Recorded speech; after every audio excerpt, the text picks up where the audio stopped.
marvellous you are, and this team I've got here are sensational. Thank you, Ben. Thank you, Mark. Thank you, Charlie Mushrooms. We'll see you next week, and I have a feeling I've got so much of this stuff left. We're doing this again. Smell that cheese. This is Radio 2. It's on the BBC Sounds app, on your smart shoes, and on 88291. BBC News at 7 o'clock. This is Nikki Cardwell. The BBC's been told that the Prime Minister has confidence in Nadhim Zahawi's account of his tax affairs. The Conservative Party chairman has issued a statement saying he'd made an error with his taxes, which HMRC had accepted was careless rather than deliberate. The mistake related to shares that his father was given in the polling firm YouGov, which Mr Zahawi had co-founded. He's reported to have paid a penalty of 30%.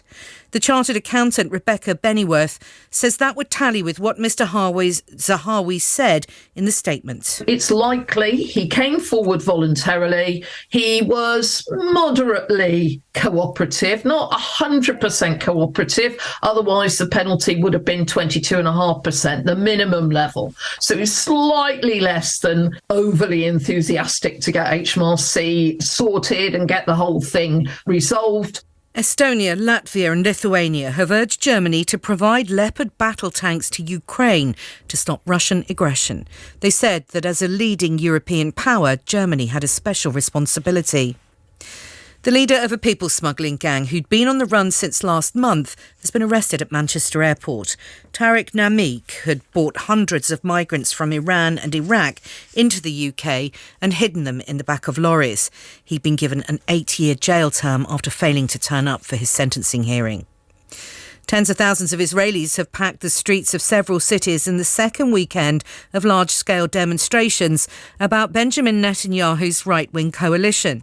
Our Middle East correspondent Tom Bateman reports from the protests in Tel Aviv. As the Jewish Sabbath ended, thousands of Israelis headed to the heart of Tel Aviv in what organisers believe could be one of the biggest anti-government protests in a decade. With banners and Israeli flags, the demonstrators say they want to stop a coup being carried out.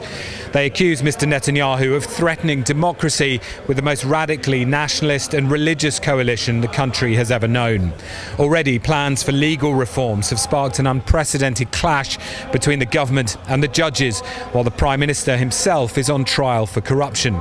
Football and Southampton's Premier League game against Aston Villa had to be suspended shortly before half-time after a drone was spotted flying over St Mary's Stadium. The players were taken off the pitch for their own safety, causing a 5-minute delay.